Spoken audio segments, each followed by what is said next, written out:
asking where things you have seen, and you're vulnerable in your head.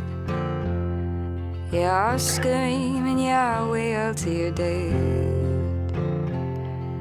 Creatures veiled by night, following things that aren't right, and they're tired and they need to be led. You're screaming your will till you're dead. That give me to a rambling man. Let it always be known that I was who I am. And well beaten, battered and cold, my children will live just to go old.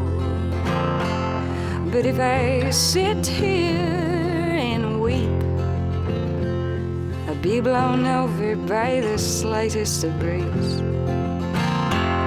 and the weak need to be led,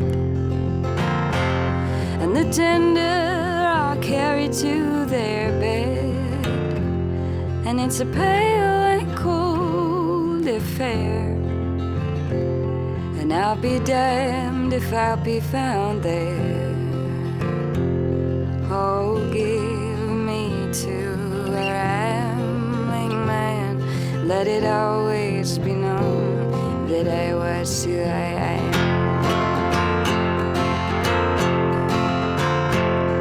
It's funny how the first chords that you come to are the minor notes that come to serenade you. And it's hard to accept yourself as someone you don't desire, as someone you don't want to be.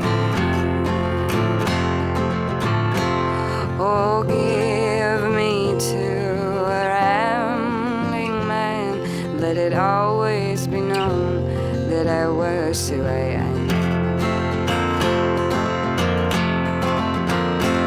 Oh, give me to a rambling man. Let it always be known that I was who I am.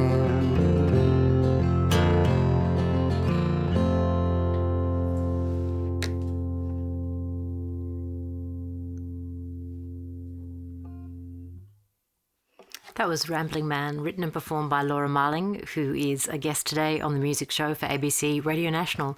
Laura, welcome to the show. Thank you. Tell me, what's that song about?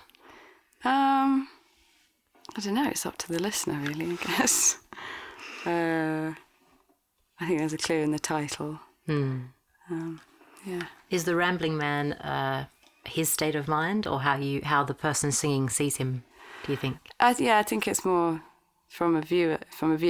But it's kind of like the character, in the song is like I really liked that character, so it kind of crops up in the rest of the album. Beautiful. When you listen to this whole new album, which is I Speak Because I Can, there seem to be a lot of songs that touch on womanhood, on things about being a woman. What have you been thinking about that inspired that? I don't know. I guess just sort of come of age, really, where you do think. I assume that most people, whether you're male or female, come to a point where you feel the weight of responsibility of being a sort of, being thrown into adulthood, whether you like it or not. And I think I find a lot of strength in womanhood and, heroines and that kind of thing. So. There's a very interesting line in Rambling Man that we just heard where the person speaking sings, it's hard to accept yourself as someone you don't desire. And I wondered about that kind of contradiction in the song, not contradiction, but that thought about still wanting to be a woman but not knowing who you are yet. Is that something you've been sort of playing around with in your songs? Yeah, I guess so. I guess they are, as much as you try not to be really self-indulgent with how you write, you always end up writing about yourself. But I think particularly with that line, there is always, I think I have a belief that everybody has the capability to be good, and I think I personally struggle with. I'm sure everyone does. Everyone's got the capabilities to make the right choice, but it's pretty rare that we do. Another theme that I picked up in the album is about being English, and I wondered about how that influences the way you write and what you write about. Yeah, I guess. I think landscape, really affects your character, and your culture, and I love difference, and I love the fact that I can feel very English and still love coming to Australia and love Australia for its culture, and so I guess that having that grounding in England makes me put everything in perspective in a way when I travel a lot. So I guess I consider England my family and my home and everything else. So yeah. Did you listen to a lot of music as you were growing up that also had that Englishness, that sensibility, or people who sang about the land the way you do? Do you remember? Well, I guess I did, but I don't think I quite related to it that way. I think my England is my personal England, and I think that's more what I do. Where's your personal England? Where did you grow up? I grew up in Hampshire, which is the south of England, in a little village, and I of course hated it at the time because it was boring, and now I couldn't want anything more than to go back there. But yeah. And there's a song on the album called "Goodbye England," covered in snow, in which you can you tell that story of a particular place that your father took you near where you live?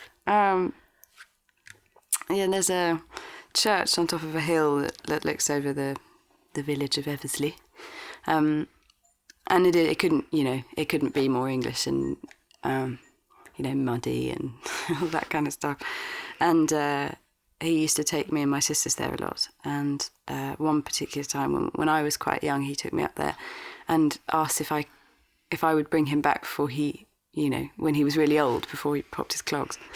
and I just, I remember thinking about that a couple of years ago and thinking, God, that was really weird of him to do that. And then, actually it's quite a lovely thought. So.